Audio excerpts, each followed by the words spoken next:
Hello, আসসালামু আলাইকুম। কেমন আছেন সবাই? আশা করি সবাই ভালো আছেন। সো ওয়েলকাম টু মাই বরসলে Facebook page and YouTube channel. So আজকে একটা ভিডিও নিয়ে চলে আসলাম, যে ভিডিওটা প্রায় অনেকেই কমেন্টের মধ্যে আমার জিজ্ঞাসা করে বা মেসেঞ্জারে বলে যে ভাইয়া, ফুড ডেলিভারির কাজে কি বাহরাইনে আসবো না ইউরোপ কান্ট্রি চলে এলাম। অনেকেই কমেন্টই করে ভাই, ইউরোপ কান্ট্রি ভালো হইবো না বাহরাইনে ভালো হইবো ফুড ডেলিভারি। তো আমি একটা কথাই বলি আপনাদেরকে, সো ফুড ডেলিভারি এরকম একটা কাজ, সো আপনি যদি এটার বিষয় জানেন বা এটার বিষয়ে সবকিছু আপনার আইডিয়া আছে বা এক্সপিরিয়েন্স আছে, তাহলে এটার মধ্যে আপনি ভালো টাকা ইনকাম করতে পারবেন। ফুড ডেলিভারিতে আপনার যেমন আপনি যে কোনো আরব কান্ট্রি যান, আপনি অনায়াসে আপনি 60 থেকে 70,000 টাকা ইনকাম করতে পারবেন ফুড ডেলিভারি করে, যে কোনো কান্ট্রিতে, ঠিক আছে। আর ইউরোপ কান্ট্রি গেলে, ইউরোপ কান্ট্রি আপনি যাইতে পারেন ভালো, ইউরোপ কান্ট্রি যাইলে, কিন্তু ইউরোপ কান্ট্রিতে আপনি গেলে দেখা গেল ফুড ডেলিভারি আপনি যেমন কাম করবেন এমন খরচ আছে।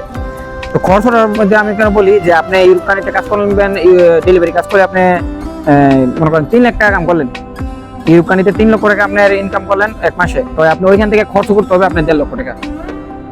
ইউরোপে আপনার খরচ বেশি, ইউরোপ কান্ট্রি থেকে আরব কান্ট্রিতে খরচ একটু কম, এখানে বেতনও কম খরচও কম। সব কান্ট্রিতেই আপনি আমেরিকা যান, লন্ডন যান, ফ্রান্সে যান, আপনি পর্তুগাল যান, আপনি মনে করেন যে কোনো রাষ্ট্র, যে কোনো ইউরোপে, লন্ডনে বা যে কোনো কান্ট্রিতে যান, আপনার খরচ বেশি।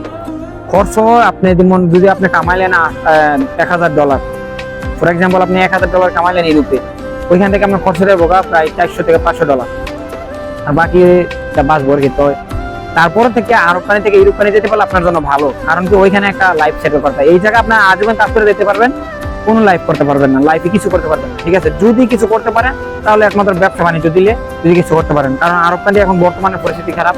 সব আরব কান্ট্রি, এক আরব কান্ট্রি না, বাহারাইনে না, পুরা সৌদি, কাতার, দুবাই, মালয়েশিয়া, সব আরব কান্ট্রি আপনার অবস্থা খারাপ, মানে কাজ কম কিন্তু মানুষ বেশি। আমাদের কারণ বাংলাদেশে নেপাল, ইন্ডিয়ান, পাকিস্তানি সবাই এই আরব কান্ট্রি আসে।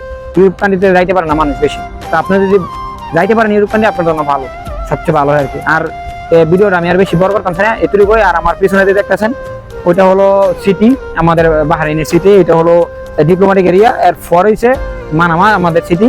আর ওই যে দেখতেছেন এটা হলো ডিপ্লোম্যাটিক এরিয়া, আর আছে আপনার জুফিয়ার, হুরা, তারপরে আরো অনেক ভালো ভালো এখানে জায়গা আছে ঘুরার মতন। বাহরাইন দ্বীপটা অনেক ছোট কিন্তু অনেক সুন্দর দ্বীপটা, ঠিক আছে। অনেক ভালো ভালো জায়গা আছে ঘুরার মতন। সো আমি ভিডিওটা আর বেশি বড় করতাম চাই না। So thank you so much for watching my video, and ভালো লাগলে শেয়ার দিয়ে সবাইকে দেখার সুযোগ করে দেবেন। আসসালামু আলাইকুম।